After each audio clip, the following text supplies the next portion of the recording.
The time is April 1884.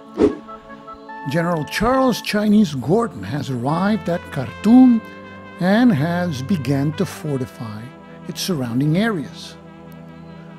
He was also able to defeat one of the Mahdi's banners that is approaching from the southeast.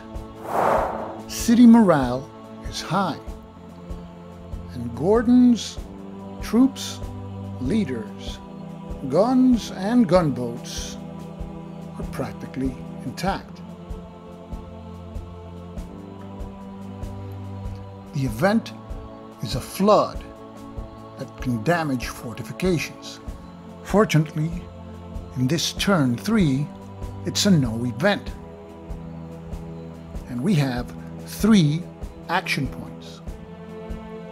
With 28 resource points, Gordon is thinking about improving the fortification of other areas. Having already fortified areas in the path of the green and red banner, now Gordon fortifies the North Fort as well as Fort Bury. In the white banner's path, Gordon ponders about fortifying space number 5, which would allow him also to bring his gunboats to bear, or fortifying open space 3, and decides to fortify the space directly in the banner's path. Finally, in the black banner's path, Gordon decides to fortify the white Nile space, just in case Fort Omdurman falls quickly. 4 resource points are deducted for the defensive improvement, which leaves our resources at 24. And Gordon has 2 actions left. Gordon has increased the fortification levels of 4 spaces. He could increase city morale, but morale is already high. He could increase resource points, but that would be at the cost of city morale. There's no gunboats to build or repair. If he creates levies, that will reduce city morale.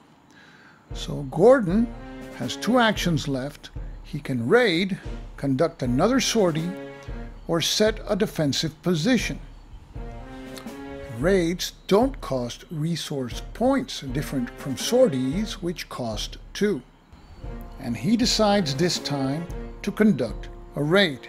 With all banners still in the positions they held, in March 1884, Gordon decides to conduct a raid on the white banner.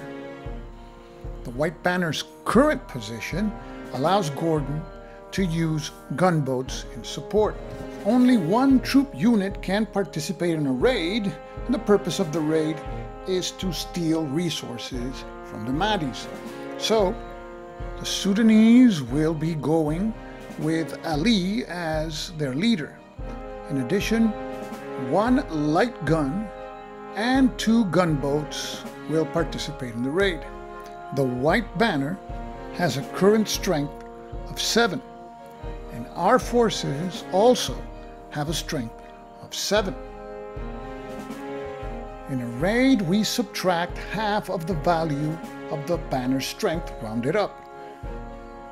So we will roll 2d6 and add 7 and subtract 4. The roll is a 6 plus 7, 13, minus 4, 9. And the result is success. Give them cold steel. And we increase resource points by 2. So our resource points are now at 26. None of our units suffered any casualties, and now we return them to Khartoum, the Sudanese and the light guns, to their respective used boxes, and the leader Ali and the 2 gunboats are placed in their available boxes. And that leaves Gordon with 1 action left. Having increased fortifications and conducted a raid, now Gordon decides to set up defensive positions.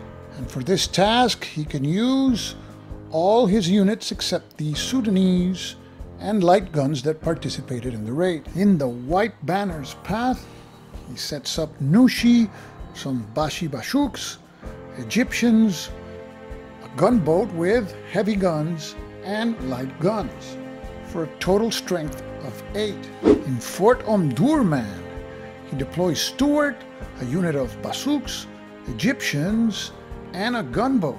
And with the fort, that force has a strength also of 8. In the red banner's path, he deploys a unit of Sudanese, some bazooks, 2 light guns, and a gunboat, for a total strength of 5. And in the green banner's path, Ali, some Sudanese, and some light guns are deployed in the eastern ramparts, also with a strength of 5. So Gordon has deployed his best troops and resources against the white and black banners in hopes of giving them a bloody nose. And against the red and green banners, just enough force has been deployed to almost match the attackers. And that was Gordon's last action. Which banner or banners will activate? And it will be the black banner. Circumstances on the top do not apply. They only apply to turns 9 through 12. So the black banner is activated. So the black banner advances on Fort Omdurman. The black banner has a strength of 8. We will consult the defense outcome table. Any result higher than a 7 is a success in some minor or major degree, with a 7 being a stalemate. So we would need a 7 for a stalemate, so we will be spending 1 resource point to increase our strength by 1 for this combat. And with the resource point spent, we now have a strength of 9, and this space Fort Omdurman is important. If we lose it because of the yellow star, we will lose 1 city morale point. So now we roll 2d6. The roll is a 6, plus 9, 15, minus 8, 7. 7 is a stalemate. That was close. Now we have to roll for leader, troops, and gunboat losses. We roll 1d6 for Stuart. And Stuart is wounded, so we have to move him to the wounded leader's box. And he may return in the next turn.